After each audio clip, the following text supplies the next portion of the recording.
Mm.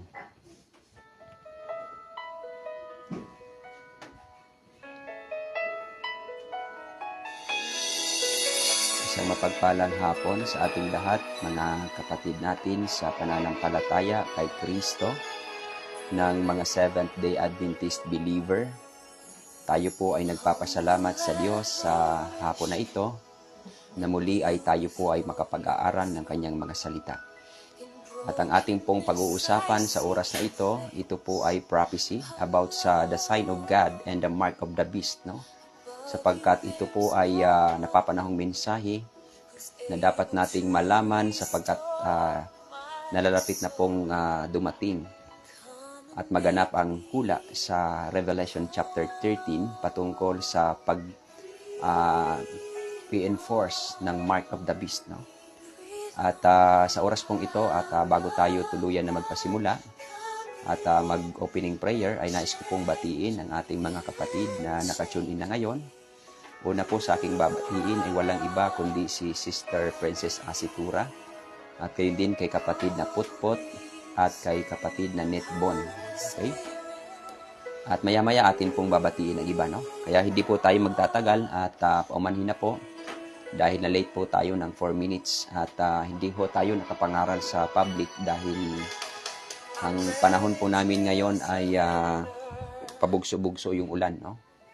Kaya ipanalangin natin na bigyan ho tayo ng Panginoon ng panahon na muli ay makapangaral sa publiko. At binabati ko rin po si Nicky Chan at siya po isang Roman Catholic believer na sa atin po ay palaging nanonood at yun din si Chris Delphine. At bago tayo tuluyan na magpasimula mga kapatid at tayo po ay mananalangin.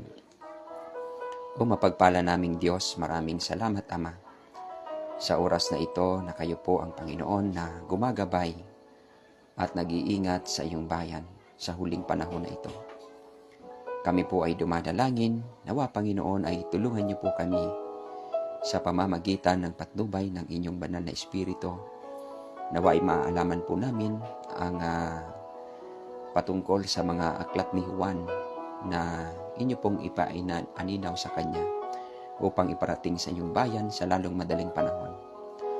At dalangin po namin nawa ay inyo pong pagpapalain ang aming mga kapatid sa buong sanglibutan, ang aming mga kapatid na sa oras pong ito ay nanunood. Nawa Panginoon ay inyo po itong gamitin ang bidyong ito upang maabot ang iyong bayan na nasa iba't ibang mga relihiyon. Nawa ito po ay kanilang tanggapin ng may kababaan ng loob. Katulad namin, Panginoon, na inyo pong kinawaan, dating sa ibang relihiyon at natama ang aming pananampalataya. Ipagpatawad nawa ang aming pagkukulang at kung kami man ay nakagawa ng kasalanan, patawarin niyo po kami. Salamat po, Ama, ng marami sa pakikinig mo sa aming mga dalangin. Sa pangalan ng iyong anak na aming Panginoong Jesus. Amen. Okay, once again at mga kapatid at mga minamahal kong kapatid sa pananampalataya kay Kristo, uulitin po natin ang atin pong paksa na pag-uusapan. Ito po ay walang iba kundi yung tinatawag na sign of God or the sign of God and the mark of the beast, no? Excuse me. Bakit po natin itong pinag-aaralan, no? Hindi para malaman kasi alam naman po natin ito. Upang sa gayon ay makapaghanda ho tayo at upang sa gayon mapaghandaan natin ang ating sarili na tayo ay maging malapit sa Diyos na ating manglalalang. Sapagkat mayroon pong sinasabi ang Bible sa aklat ng Revelation chapter 14 na ito po yung mensahe ng third angel. Yung third angel, mga kapatid, yung kanyang message ay ito po ay sa panahon ng Sandilo, no?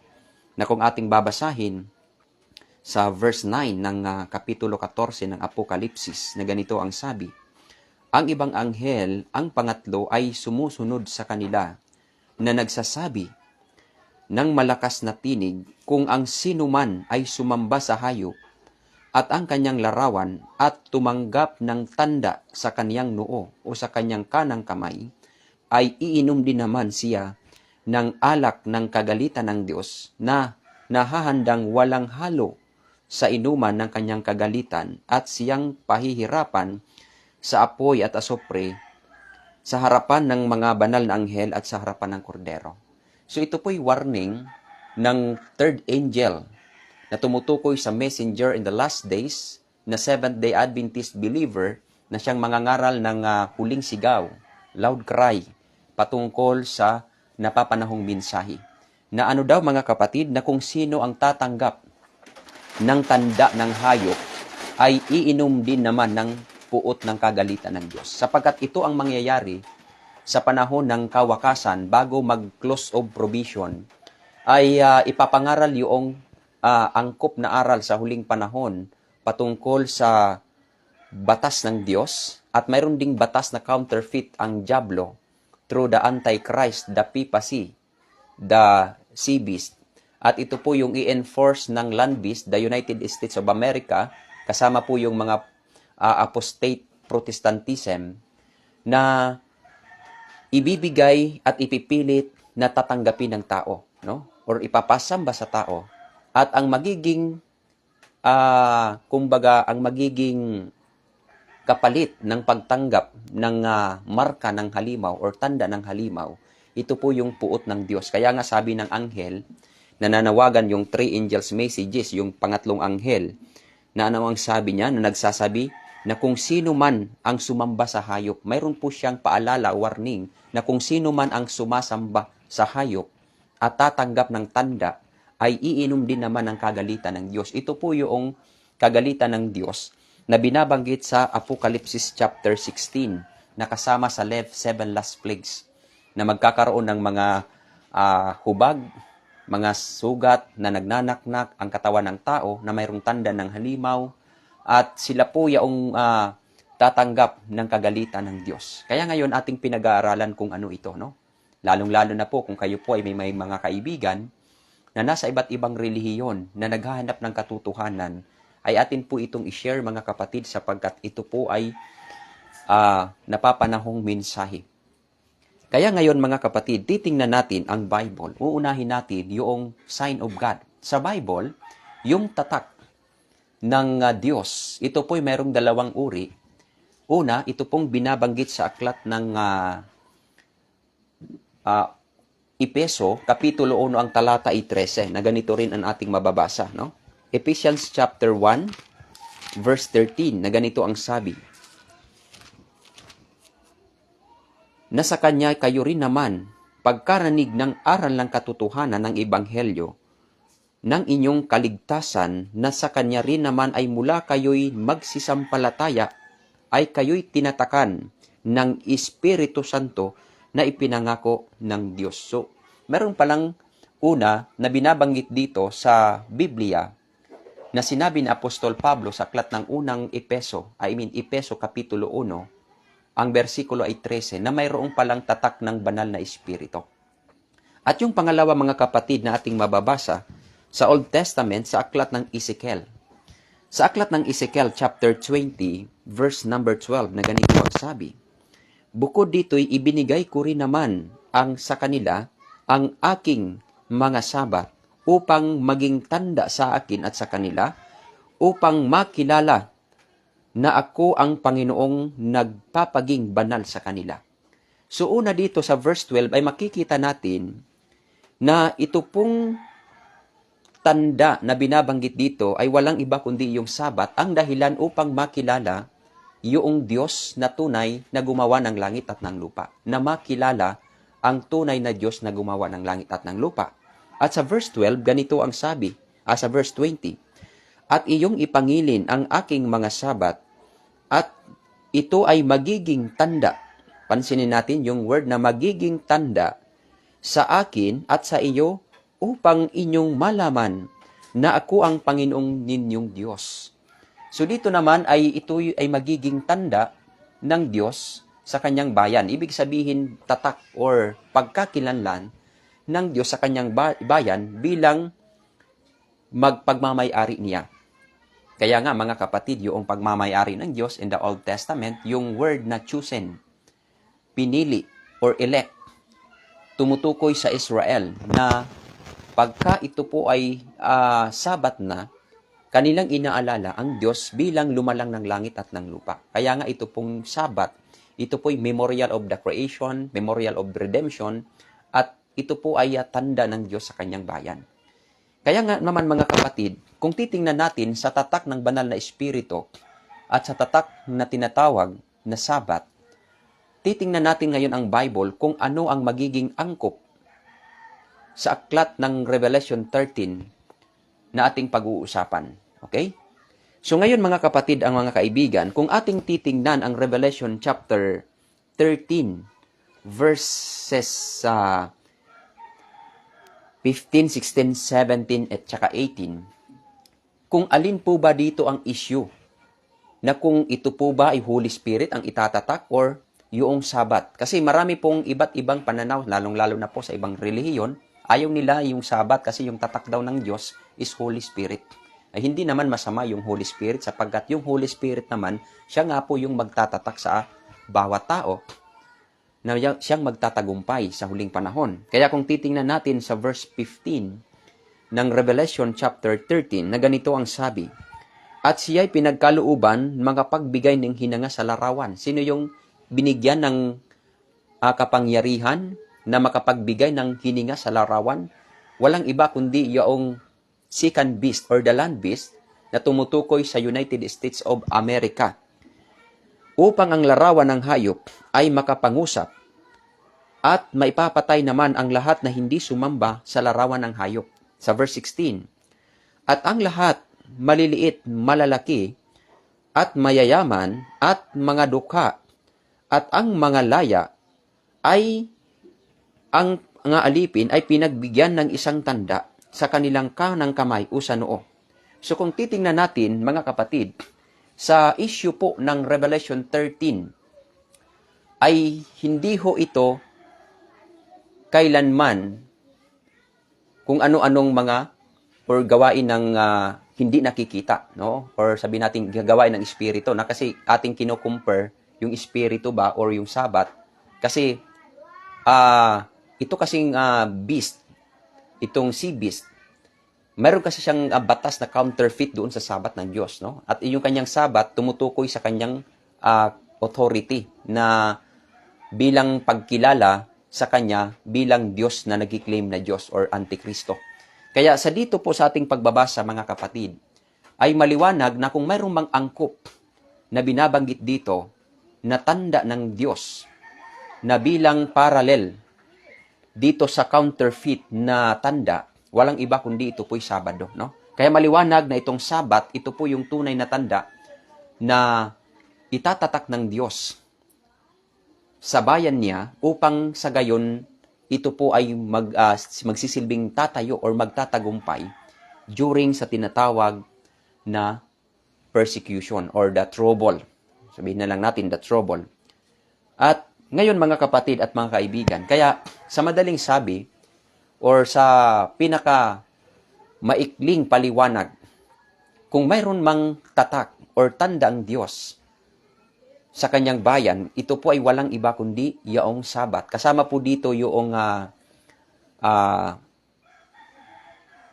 ibang mga kauluban ng Diyos or kautusan ng Panginoon na kung itong tao na ito mayroong relasyon sa Diyos, siyempre kasama yung pagkeep ng Sabat. Ibig sabihin, bukod sa Sabat, na tanda ng Diyos, itong mga tao na ito na hindi tatanggap ng tanda ng halimaw, ay walang iba kundi ito po yaong mga tao na obedience sa law ng Panginoon at mayroong relasyon na tunay sa Panginoon. Kasama yung Sabat. Pero yung tanda ng Diyos, ulitin po natin, walang iba kundi Sabat.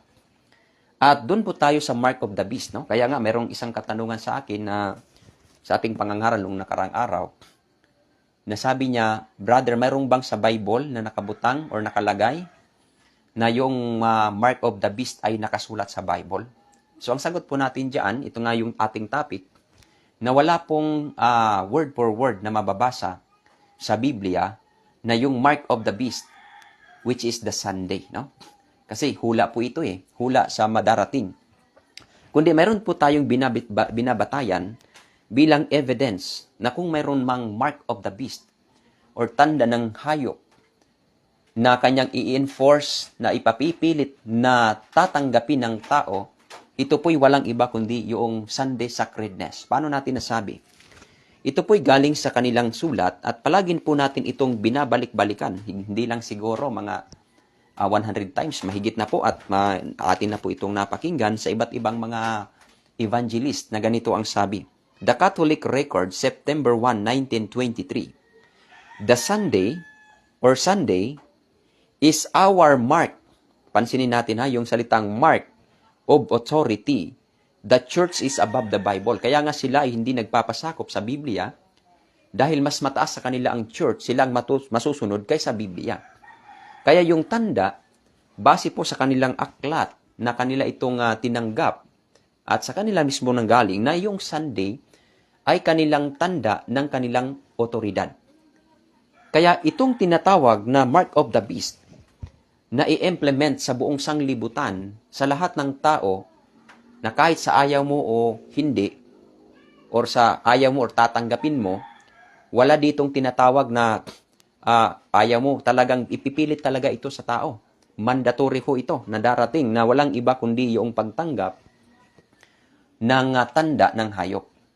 Kasi pagka ang tao ay tumatanggap ng otoridad ng tao, ibig sabihin siya yung sinasamba mo at pinapahalagan mo ayon sa Romans chapter 6 verse number 16.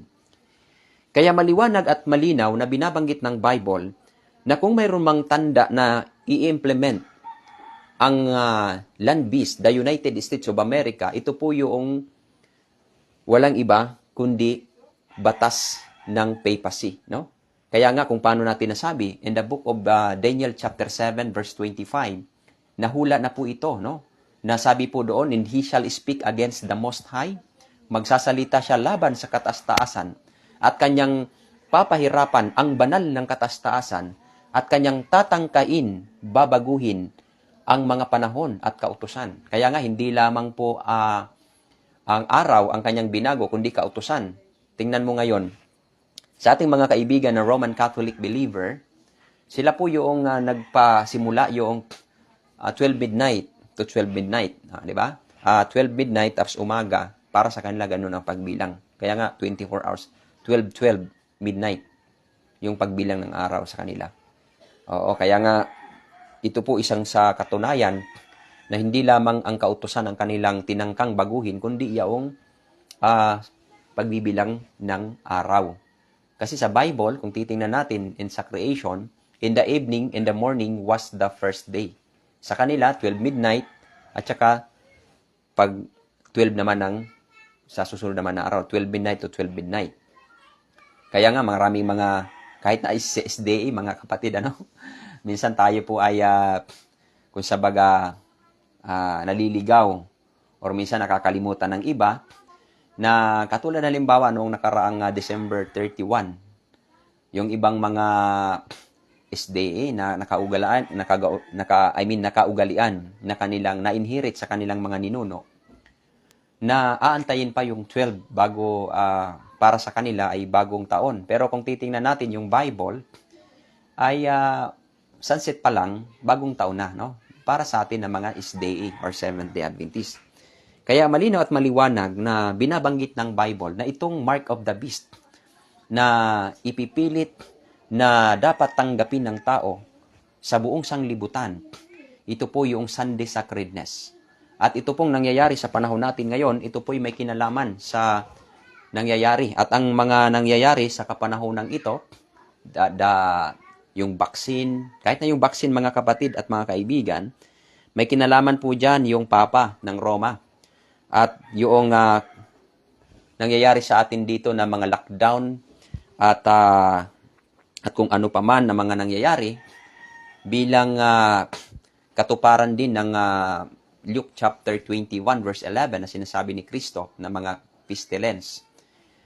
Ang sangkot po dito ang Papa sa Roma, no? Paano po natin nasabi? Ito po kinuha ko po ito sa ating kapatid na si Brother Melvin, no? Sarmiento. At sabi po dito sa in Christmas message, Pope Francis urges coronavirus vaccine for all, no? Ang ating pong issue dito, hindi ko po sinasabi na yung may vaccine ay tumanggap, ay hindi ho ganun ang aking walang hatulan, ha? Kundi ang aking pong punto para malinaw po sa lahat na yung mga nangyayari sa balat ng lupa, mayroon pong kinalaman ang Vatican or yung Vatican, yung papacy Meron kinalaman dito, no? Ito po'y galing kay Pope Francis, no? Babasahin ko ha. Kasi hindi pa kasi tayo hindi pa kasi high-tech yung ating kasi wala pa po tayong kumbaga technical. Oo. Siguro mga next month, meron akong kasing kaibigan na Iglesia ni Cristo. At pumayag siya na tutulungan tayo sa ating pag-sit up ng ating Para itong ating sinasabi ay mapanood nyo rin po yan sa screen kasi baka sabihin tayo ay nagsisinungaling lang. So ito po ay in Christmas message, Pope Francis urged coronavirus vaccine for all. Ano ang sabi niya? In this Christmas Day address, Pope Francis is appealed to the nation of the world to share the news of coronavirus vaccine with the most needy. I-shortcut ko lang ha, i-shortcut ko na lang. Sabi dito, the Vatican earlier this month said, the use of coronavirus vaccine is morally acceptable. Okay, yan po ang sabi ni Pope Francis, yung vaccine daw para doon sa coronavirus, yan po ay morally na katanggap-tanggap. Yan, kaya nga ngayon ang aking pong sinasabi po sa atin na atin pong tingbangin ang bawat nangyayari sa ating sanlibutan, no? Kung ito po ba ay suportado ng Bible at suportado ba ng kung sinong-sinong mga ano-ano, no? Kaya kasi ang diablo, mga kapatid, napakagaling. Kahit na po sa mga sulat ni Mrs. White, marami po ang halos buong sanglibutan ay dinadaya niya. Kung sa baga ginamit na ni Satanas yung kanyang pinaka-ultimate na weapon at ang kanyang buong katalinuhan upang dayain ang tao. Oo, kasi simula pa doon during the 1st century, 2nd century, ay hindi nagwawagi ang diablo. Kahit na sa panahon pa ng lumang tipan, no? Na ginamit niya yung Kingdom of Assyria, Babylon, Medo-Persia at Gracia, Roma, hindi siya nagwawagi. Kaya nga nung 1st century, sa Apostolic Church at sa pangalawa, yung Esmerna, na halos lahat ng mga lingkod ng Panginoon kanyang pinagpapatay kasi gusto niyang ubusin ang mga lingkod ng Diyos. Subalit, bawat isang namamatay, 10 ang bumabangon. Kaya, hindi natatalo ng diablo ang Panginoon. Hindi niya nauubos ang mga lingkod ng Panginoon. Kaya siya ay gumawa ng ibang strategy.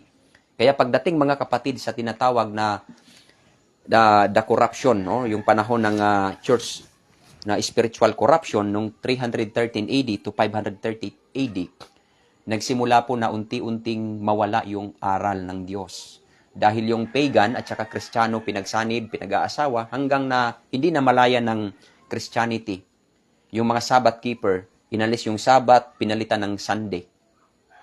Na ito na yung pangili ng mga Kristiyano. Hasta marami pang mga aral ang nakurap hanggang sa panahon ng tinatawag na yung fourth seal, age of adversity, no?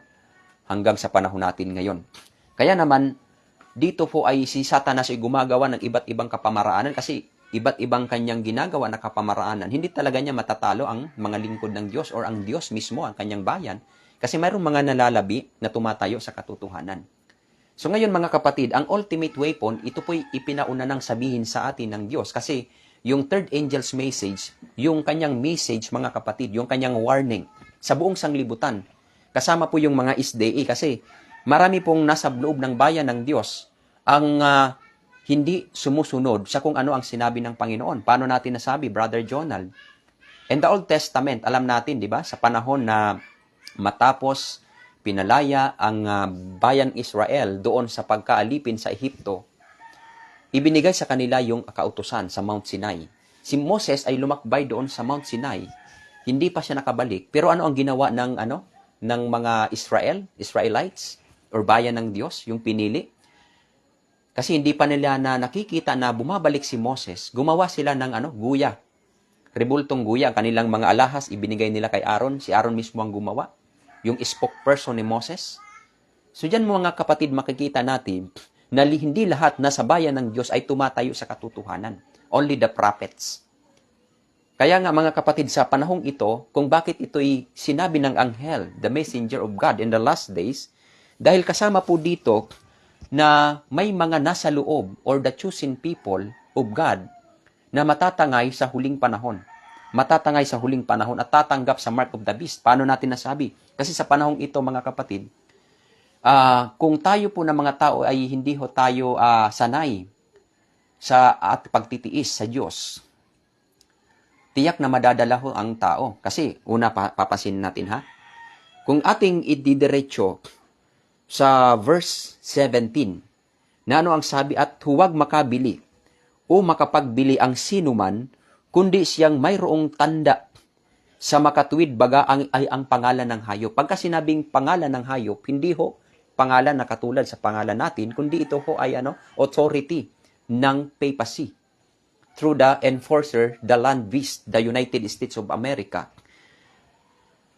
At ito po, mga kapatid, ay mararanasan ng tao na mayroong or hindi tumanggap ng tanda ng halimaw, ng papacy, ng kanyang authority, ng kanyang batas na the Sunday sacredness. Hindi, hindi makapagbili or makabili. So, ibig sabihin talagang hindi malaya ang mga tao na tatanggap or mag-depend or nag-stand sa truth ng Panginoon. Kaya nga kung titingnan natin during the Dark Ages, kasi ang mangyayari sa Dark Ages, sa panahon na kung paano inusig ang mga bayan ng Diyos or ang mga lingkod ng Panginoon during the papal supremacy na 1,260 years, ay gayon din ang mangyayari bago magsara ang kaligtasan. So kung paano sila doon ang mga tao ng Diyos nagtatago-tago kasi yung mga tapat pinagpapatay, bawal ka magbasa ng Biblia, bawal mo isalin ang Bible, kaya yung mga Waldenses sa panahon ni Pierre Waldes, sapagkat si Pierre Waldes ang ginamit ng Panginoon na manguna doon sa mga Waldenses. Kaya nga, Waldensians, dahil sa pangalan ni Pierre Waldes. Sila po ay nagtatago sa mga kuweba, doon po sila nagpupuri sa Panginoon. At based in the history, sa panahon ng Waldenses na preserve yung Sabat. Sila po yung nagkikip ng Sabat. Oo, sa panahon na corrupted, pero hindi nawala yung Sabat kasi sa kanila nagmula yung Sabat. Sa mga Waldenses. Kasi sa panahon ng during the Dark Ages, grabe yung mga ginagawa ng papacy sa mga taong tapat ng Diyos. Kung ating titingnan yung the Great Controversy, yung mga tapat na lingkod ng Diyos, pinagbibitay yan, hinahanging, tinatalian sa paa, pabaliktad. Tapos, ano ang ginagawa mga kapatid? Nililitsyon, dinadabukan ng kalayo, pinagpaapoy, tapos sinusunog sa kalayo na baliktad.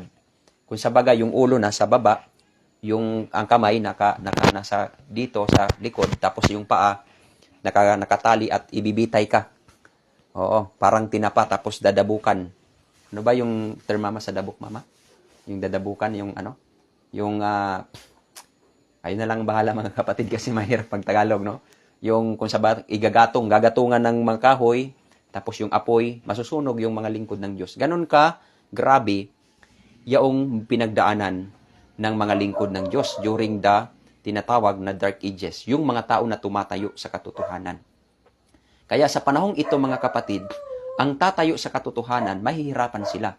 Pero mayroon pong sinabi ang Spirit of Prophecy, hindi ko po nabasa, pero nandito po ito sa Spirit of Prophecy, na mayroong anghel ang Diyos na hindi nakikita, na siyang gagabay sa kanyang bayan. Kaya hindi yan magugutom, no? Kasi sa panahon na yan, pag hindi mo tinanggap yung authority ng Diablo through the Antichrist, through the land beast, the enforcer, ay hindi ka malaya dito. Katulad ito sa ating nangyari ngayon, ito po'y pasiuna lamang. Kaya nga, tayo ngayon, ipaghanda natin ang ating sarili. Kasi ito po'y galing mismo sa sinabi ko sa inyo, na binasa natin kanina, yung sinabi ni Pope Francis, no? Na ito pong coronavirus, yung vaccination, ito po'y morally acceptable. Oo, siya nang sabi niyan. Oo, kaya ito naman ay base po sa ating mga ebidensya na ating nakuha. At yung isa pa yung tinatawag na Laudato Si of Pope Francis. May kinalaman po yan sa pag-enforce ng tinatawag na Sunday Sacredness. Kasi ang papacy, si Pope Francis, nais niya na ang sanglibutan ay hindi masira. Kaya gusto niya ang mga pabrika magsara, na gusto niya ang buong sanglibutan ay magkaisa, na mayroong isang araw na magpahinga, walang trabaho. At ito po yung kanyang tinutukoy, walang iba kundi yung Sunday Law. Kaya malapit na po yung Universal Sunday Law. Sa ibang mga lugar, ito po napakinggan ko po kay Kuya Sam, Nazareth. Mayroon na po mga National Sunday Law. Doon sa kanila, mayroon na po. Kaya, tama ang sabi ni Mrs. White, no? Hindi ho nagpagkakamali si Mrs. White kasi galing po ito sa Diyos ang kanyang sinabi. Pagka sinabi ito ng Panginoon, galing ito sa Diyos, tiyak na mangyayari ho ito. Kaya nga yung Sunday law, ito po'y katotohanan na mangyayari sa atin. At yun na nga, nakikita na natin yung mga kaganapan na mga pasimula pa lamang na okay lang ho sa panahong ito. Pero ang pinaka-point, mga kapatid, na atin pong dapat na tumayo ho tayo, ito po'y walang iba kundi yung pong darating na Sunday law, no? Kasi, dyan po kasi yung ating katapatan, mamimili tayo. Nandyan lahat yung ating pag-depend sa Panginoon kasi iisipin mo yan. Halimbawa lang, ito namang sa abot lang sa aking pag-iisip, no? Kung ako po'y mabubuhay pa sa panahon na yan, iisipin mo talaga bilang tao, kawawa yung aking mga anak, kawawa yung aking pamilya, saan kami kukuha, hindi kami malaya. Diba? Parang ganito mga kapatid. Pero mayroong pampasigla ang sinabi ni Mrs. White. Hindi ko na nasulat mga kapatid, pero ulitin ko po, ito po'y sigurado na nasa Spirit of Prophecy po ito. Sa susunod aking pong ibibigay kung saan aklat. Na mayroong anghel ang Diyos na gagabay sa iglesia, sa kanyang iglesia. No? Ibig sabihin, hindi niya papababayaan. Kasi ang Diyos, simula pa, hindi naman nagpabaya sa kanyang mga anak, no? Sa kanyang mga lingkod. Bagamat may na mga mamatay, mayroong mga tao na namatay. Dahil ito po ay fulfillment ng Revelation chapter 10, yung mga martyr. Oo. Yung mga martyr, para matupad yung sinasabi na may mga martyr sa Bible. Sila po yung pinagpapatay. Kaya nga sa pagkapanahonan nila, hindi nila alam na sila pala yung fulfillment ng Bible, ng tinatawag na mga martyrs. At sa panahong ito, mga kapatid at mga kaibigan, nais ko lamang pong sabihin sa inyo, based on the sinabi ni Juan sa aklat ng Revelation chapter 13, na pagka ikaw ay tumanggap sa tanda ng hayop, the walang iba, or the mark of the beast, na Sunday sacredness, malaya ka, malaya ang tao. Pwede ka makabili, anong gagawin mo sa buhay mo, malaya ka. Ordinaryong wala kang iisipin. Pero sabi ng Bible, kung hindi ka tatanggap, hindi ka makapagbili. Kasi maliban na mayroong tanda ng halimaw, ay walang makapagbili o makabili. Yan po ang nangyayari. At ngayon na nga, mayroon na nga pasimula, kung sabaga mayroong preview, mayroong nang sinasalaminan, na kung sabaga, mayroong term na ginagamit dito, parang trials, no? Na bago maganap yung isang bagay, kung sabaga, sinusubukan lang muna. Yan, parang ganyan. So ngayon, sa ating pagpapatuloy, sapagkat sabi po dito, ang tanda sa makatuwid ay ang kanyang pangalan ng hayop, o bilang ng kanyang pangalan. Yung kanyang pangalan, ang tanda, yung Sunday. At sabi po dito, ang kanyang pangalan or bilang ng kanyang pangalan. O, alam naman natin na yung bilang ng kanyang pangalan, walang iba kundi 666 na kinuha natin sa salitang Vicarius Filii according to the Roman numeral number. Kasi Roman numeral number na natin gagamitin dahil sila po ay Roman Empire, no? Sa panahon ng Papal Rome. Kasi nga tinawag na Papal Rome kasi ang sila po yung pinaghalo na putik at bakal. Oo, ang tigas ng Roma ay dala-dala ng papacy. Yan. Kaya nga yung pang-anim na kaharian, walang iba kundi di ba yung pito na ulo. Yung una, Assyria, Babylon, Medo-Persia, Grecia, ulitin ko Egypt, Assyria, Babylon, Medo-Persia, Grecia, Roma, Pagan Rome, ito sa panahon ng Roma, Pagan Rome, at saka Papal Rome. O, kaya nga yung Roma, bakal po yan. Yan po ang sa panahon ng image of the beast. Doon sa Daniel chapter 2, na bakal. O, siya po yung nagsisimbolo sa bakal. Yan, yung, kung sabaga, yung Fourth Kingdom. Pero doon sa ulo, kasi ulo ang aking binanggit, kasi doon sa image of the beast, hindi po binanggit doon yung Egypt at saka Assyria kasi nagsimula po yun sa panahon ng Babylon. Oo, sa kasi ulo na gold is represent the Babylon, sa hari ng Babylon. Kaya sa 7 heads ng Revelation chapter 12 na humabol sa babae, yung dragon, yung kanyang namumuno sa panahon na iyon, yun po ang ating sinabi. Egypt, Assyria, Babylon, Medo-Persia, Grecia, Pagan Rome, at saka Papal Rome. Itong Papal Rome, taglay pa rin niya yung aral ng Roma. Pinagpatuloy niya, mga kapatid.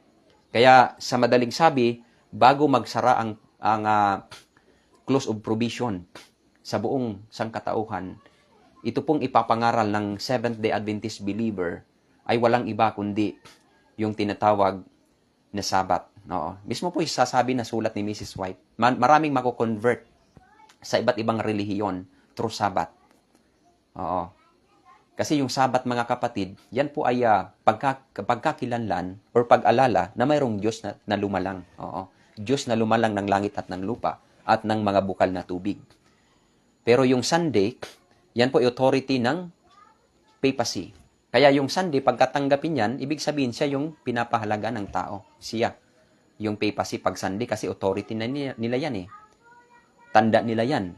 So yun po mga kapatid at mga kaibigan. Uulitin ko po para hindi ho tayo maligaw. Ang ating pinag-aaralan hindi po para malaki yung ating kaalaman. Useless po yan kahit na alam natin yung Mark of Jesus na yan. Ang ating pinag-aaralan mga kapatid at mga kaibigan, nang sa gayon tayo po'y maging handa na ating napapakinggan sa mga ngaral na ang mga hula ng Biblia ay natutupad na. So ito po yung panahon na maging umugat yung mga napapakinggan natin na mensahe patungkol sa ating Panginoong Hesukristo sa ating mga buhay. Sapagkat alam niyo po ba mga kapatid, kahit alam natin yung prophecy, alam natin na yung sign of God, Sabbath, Mark of the Beast, Sunday, na implement sa buong sanglibutan, pagka wala tayong tunay na relasyon sa Panginoon, wala pa rin mga kapatid. Oo, wala pa rin. Kaya nga ating ipinag-aaralan ito, nang sa gayon nakikita natin na ito palang mangyayari, malalapit na. Ito po yung panahon na tayo po'y mag-repent. Yung ating mga tinatagong kasalanan, yung ating pakikisangkot sa sanglibutan, mga kapatid, ay atin na yan po isurrender sa Panginoon. Isabi na natin, ibigay na natin yan sa Panginoon. Hindi na po itong panahon ngayon na tayo po ay magtutulog-tulog. Hindi po ito ang panahon na tayo po ay kung sabaga paglalaroan lang natin ang ating pananampalataya, ibigay na natin ang pinakahuli ng ating hininga sa Diyos. Kaya nga sabi ng Panginoon, Thou shalt love the Lord thy God with all thy heart, with all thy mind, with all thy soul, and with all thy strength. No? Ginamit yung mind, pag-iisip, puso. Ibig sabihin, buo. Thou shalt love the Lord thy God with all ng buo, hindi kalahati. Hindi ho ganon mga kapatid. Kasi ang diablo ngayon, ang diablo ngayon desperado na. Gumagawa ng iba't ibang kapamaraanan para dayain ang tao sa buong sanglibutan. Kaya nga, sabi ng Biblia, Revelation chapter 12 verse 9, inihagis ang dambuhalang dragon, ang malaking ahas na tinatawag na diablo o Satanas, na siyang dumadaya sa buong sanglibutan. Yan, dumadaya sa buong sanglibutan. Kaya nga sa verse 8 ng chapter 13 ng Revelation, ang lahat ng nananahan sa lupa ay nagsisamba sa kanya. Sino yung kanya? Si Satanas. Indirectly, through the papacy, na ang kanilang pangalan ay hindi nakasulat sa aklat ng buhay. Hindi magsisinungaling ang Bible. Hindi magsisinungaling ang Diyos, ayon kay Prophet John, na lahat ng nananahan sa lupa, ibig sabihin, lahat ng nabubuhay, nagsisamba na ngayon sa diablo, indirectly sa papacy. Kaya nga, alam niyo po ba kung nagsasalita yung Papa ng Roma, grabe yung mga tao, mga kapatid, kahit dito sa buong sanlibutan, grabe. Nagdadagsaan ang tao. Nagdadagsaan. Hangang-hanga sila sa Papa ng Roma. Kaya nga mga kapatid, ito po'y huli kong sasabihin na sinulat po ito ni Pablo sa ikalawang Thessalonica chapter 2 na sabi po dito sa verse 8, at kung magkagayoy, mahahayag ang tampalasan at papatayin ng Panginoon sa hininga ng kanyang bibig at sa pamamagitan ng pagpapahayag ng kanyang muling pagpaparito ay lilipulin. Siya na ang kanyang pagpaparito ayon sa paggawa ni Satanas, na may buong kapangyarihan at mga tanda ng mga kamangha-manghang kasinungalingan, at may buong mga daya ng kalikuan sa mga nangapapahamak, sapagkat hindi nila tinanggap ang pag-ibig ng katotohanan upang sila'y maligtas. Ano nga yung katotohanan according to the Bible?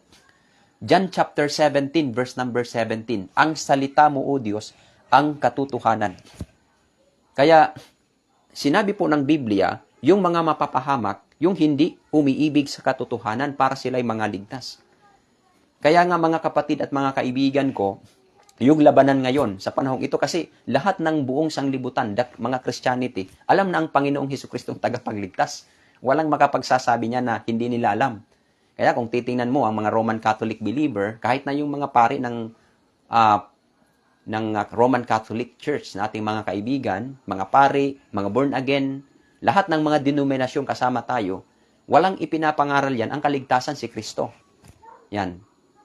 Lahat ng relihiyon, mga Protestantism, Roman Catholic believer, lahat ng mga Christianity, ang ipinapangaral yan na walang iba kundi ang daan ang Panginoong Hesukristo. Pero hindi nila nalalaman kung ano ang pag sinabi si Kristo ang daan. Ibig sabihin mga kapatid yan, hindi lang sa kilakalanin mo lang ang Panginoong Hesukristo, kundi kung paano siya nagturo, ganun din dapat na ituro mo. Kung paano siya namuhay, gayon din dapat ang pamumuhay ng tao. Kaya nga siya yung example na dapat lakaran at tularan ng marami.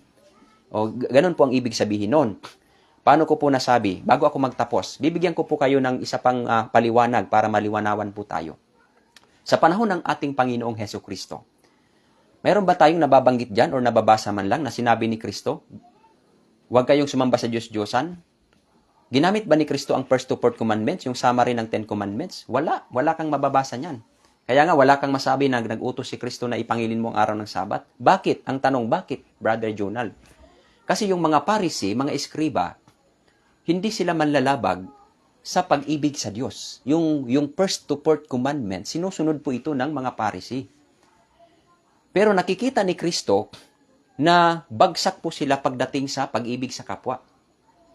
Oo, kasi yung mga Pariseo, walang pag-ibig sa kapwa. Kaya kung makikita mo dyan, si Kristo ang kanyang itinuturo, pag-ibig sa kapwa, di ba? Lumabas yung salita na, igalang mo ang iyong ama't ina. Huwag kang papatay. Tinuturuan niya, huwag kang mapuot sa iyong kapwa, huwag kang mapuot ka lang, nagkasala ka ng pagpatay. Pero ang tanong, nabanggit ba ng Panginoong Hesukristo? Yung first to fourth commandments? Hindi, kasi mga Hudyo sila eh. Palagi silang nasa templo, tapat sila kung ano man. Pero meron silang nakakaligtaan, yung mahabag. Kasi ang kautusan kasi mga kapatid, yung buo na kautusan, yung pag-ibig sa Diyos at pag-ibig sa kapwa, yung pag-ibig sa kapwa, ito po yung wala sa mga Pariseo. Malulupit sila. Wala silang habag sa kanilang kapwa. Ang kanilang iniisip, pumupuri na ako sa Diyos, wala, itsapwera na sa kanila. Oo, kaya nga, sa isang tao, ipinapakita ng istorya na hindi kayang sundin ng tao ang kautusan, maliban lang kay Kristo. Kasi si Kristo po yung fulfillment of the law for righteousness. Si Kristo ang naging katuparan ng lahat para ng kautusan para sa ikatutuwid ng marami ng tao. Kaya nga, sino ba ang tataas ng kamay or sa atin ngayon na magsasabi na nang siya po'y wala pang Kristo? Ang tanong, nasusunod ba ang kautusan? Wala. Pero yung mga tao, kagaya ninyo sa atin, na tayo po'y tumanggap sa ating Panginoong Hesukristo, hindi ba, hindi na tayo lumalabag sa utos? Sumusunod na tayo sa utos ng Panginoon? Kasi ganun ang ating Panginoong Hesukristo. Bunga ng pagkaligtas. Kaya pagdating dito sa huling panahon na ito, tingnan natin ang message ng Panginoon sa kanyang messenger. Mayroon bang pag-ibig sa kapwa? Hindi. Pag-ibig sa Diyos ang kanyang ipinapangaral. Kaya nga sabi ng first angel, sambahin ninyo ang Panginoong Diyos na gumawa ng langit at ng lupa at ng mga bukal na tubig. Bakit sinabi niya ito? Dahil marami ang Diyos at ang Antikristo nagpapasamba sa kanyang sarili. Kaya nga, leopard-like beast, nagre-represent sa kingdom of Grecian Empire sa panahon ni Alexander the Great kasi nagpapasamba si Alexander the Great. Ganito ang kanyang larawan. Itong papacy nagpapasamba sa kanyang sarili. Nag-aangkin na siyang yung Diyos. Kaya nga sabi ng Panginoon, ang angel ng Panginoon, the messenger, yung pagsamba lamang ay para lamang sa Diyos na tunay na manlalalang. Kasi itong Antikristo nagpasamba sa kanyang sarili. So, ang tanong mga kapatid, ang kautusan na itinuturo dito sa panahon ng last days, ito po'y kung sa baga, mensahe sa huling panahon na malaman ng tao na ang sinusunod ng karamihan sa buong sanglibutan, hindi batas ng Diyos, kundi batas ng Antikristo. Parang ganito mga kapatid, alam natin ang kautusan, hindi po yan makapagbibigay ng buhay na walang hanggan sa tao. Parang ganito, halimbawa nangangaral tayo ng warning, nangangaral tayo ng ganito, ng law, ng first to fourth commandments na huwag kang gagawa ng larawan. Para pagka nakita ng tao, hala, kasalanan pala yung gumawa ng larawan. Dahil sa kautusan na kanilang napakinggan na huwag gagawa ng larawan at sila'y gumagawa, sumasamba sa larawan, kasalanan pala yun. Yung kanilang napakinggan na utos na huwag kang gagawa ng larawan, yung kautusan ng Diyos, yun po ang tutulong sa kanila bilang salamin na ang isang tao ay lumapit kay Kristo at para humingi ng kapatawaran. Parang ganito lang. Kasi napaparatangan tayo na mga Seventh-day Adventist, bakit kautusan yung tinuturo ninyo? Hindi natin tinuturo ang kautusan para ang tao ay maligtas sa kautusan. Hindi gayon. Pinapangaral natin ang kautusan upang ma-realize ng tao na mali ang kanilang sinusunod na batas. Hindi pala batas yan ng Diyos. Upang lumapit sila sa ating Panginoong Hesukristo na nagbigay ng kautusan. Kaya nga ang dyablo, dito sa panahon sa huling panahon, ang kanyang ginawa, ang kanyang ginalaw yung first to fourth commandments. Kaya nga yung three angels messages, ang message niyan mga kapatid, walang iba kundi yung pag-obey sa Diyos na tunay. Kasi mayroong peki na Diyos. At ito po yung walang iba kundi the Antichrist, the leopard-like beast, the little horn, the papacy, the sea beast. Siya po yan mga kapatid at mga kaibigan. Pero ngayon, ang gumagalaw sa panahong ito, walang iba kundi yung United States of America. Tumutulong po ang mga apostate churches. Yan. At ito babanggitin ko rin po. Yung word na, yung pangalawang anghel. Tingnan natin yung first angel, second angel, third angel. Isa yung kanyang dalang mensahe. Pero magkakaiba-iba ang kanilang style sa pangangaral. Tingnan mo ha. Kanina sabi ng pangatlo, nag-warning po siya, nagbabala. Katulad kay Jonas. Si Jonas ba, nangaral ba na tanggapin din nyo ang Panginoong Hesukristo? Hindi. Warning yung kanyang message. Sabi ni Jonas, magsisi kayo dahil gugunawin na ito ng Diyos. Parang ganito yung message sa huling panahon. Oo. Magsisi kayo at tanggapin nyo ang tunay na Diyos na manlalalang. Kasi darating yung kanyang kagalitan. At ang sino man na tatanggap ay tatanggap ng kagalitan ng Diyos. Ito nga yung mga plagues na ibubuhos ng Panginoon. Tingnan natin yung ikalawang anghel. Sabi dito, sa verse 8, at ang ibang anghel na pangalawa ay nagsisunod na nagsasabi, naguho na ang dakilang Babylonia. So ang kanyang message mga kapatid, kung sabaga tinutumbok niya yung dakilang Babylonia. Hindi yung literal na Babylonia kasi wala naman ngayong Babylonia na literal. Kundi yung false Babylon. Yung pinagmulan ng mga false teaching, ng mga maling aral. Yun ang kanyang tinutumbok sa kanyang mensahe. Iba doon sa unang anghel. Kasi yung unang anghel, nakasentro po siya, nasambahin mo ang Diyos na gumawa ng langit at ng lupa, no? At mga bukal na tubig. Matakot kayo sa Diyos, sabi doon. Pero pagdating sa ikalawang anghel, ano ang sabi ng message sa ikalawang anghel? Bumagsak na ang dakilang Babylonia. O, tingnan mo, iba yung kanilang style, pero continuous tense ang kanilang pangangaral. Ang dala nilang magandang or walang hanggang magandang balita, only the gospel of Jesus Christ. O, ito yung, pag sinabi kasi walang hanggan, ibig sabihin hindi nagbabago yan. Oo. At nakasentro sa ating Panginoong Hesukristo, na Diyos na manlalalang na nagbigay ng utos. Kaya nga, kung mayroong utos ang Panginoon, walang iba kundi yung utos niya galing sa Ama. Oo. Kasama yung Ten Commandments. Kasi kung itchapuera, yung Ten Commandments sa panahon ni Kristo, yung summary, hindi na dapat niya ituturo ito sa panahon niya. Ginamit gan ng Kristo, sabi niya sa Matthew chapter 6, Matthew chapter 5 verse 27 and 28, na sabi doon, narinig ninyo na sinasabi na huwag kang mangangalunya. Ngunit sinasabi ko sa inyo na ang sino man na tumingin sa babae na taglay ang pagnanasa ay nagkakasala ng pangangalunya sa kanyang puso. So kung sabihin natin na hindi na ang law, wala na ang law, ay dapat hindi na ito ipapangaral ng Panginoong Hesukristo. Kaya maliwanag at binabanggit ng Bible na kung mayroon mang itinuturo ang Panginoon pagdating sa mga bagay na ito, depende sa kanyang kausap. Pagkakausap niya mga Hudyo, gumagamit siya ng salitang pag-ibig. Kasi ang mga Hudyo, mga kapatid, master of the law. Pero gumagawa walang pag-ibig. Kaya sabi niya, hindi na po-fulfill hindi nagiging ganap ang pagsunog dahil yung love is fulfillment of the law. Pero pansinin mo, kung iba ang kaharap ni Kristo, pag kami nagtatanong, iniisa-isa niya. Katulad halimbawa, sa Luke chapter 18, verse number 18 to 23. Nagtanong yung ano ba ang pinakamahalagang utos sa kautusan? Ano ba yung dapat kong gawin upang magkaroon ng buhay na walang hanggan? Ang sagot ni Kristo, alam mo ba ang kautusan? Pinupunta ni Kristo sa kautusan. Kaya kung mayroon mang turo ang Panginoong Hesukristo, ito po'y pag-ibig sa Diyos at pag-ibig sa kapwa. Kung ating isa-summary, kalalabasan, 10 Commandments. Yun lang po, malinaw at maliwanag. Pero ulitin ko po, ang 10 Commandments hindi po makapagpapatawad sa ating kasalanan. Ang ginagawa ng 10 Commandments, ipaalam sa atin na tayo nagkasala.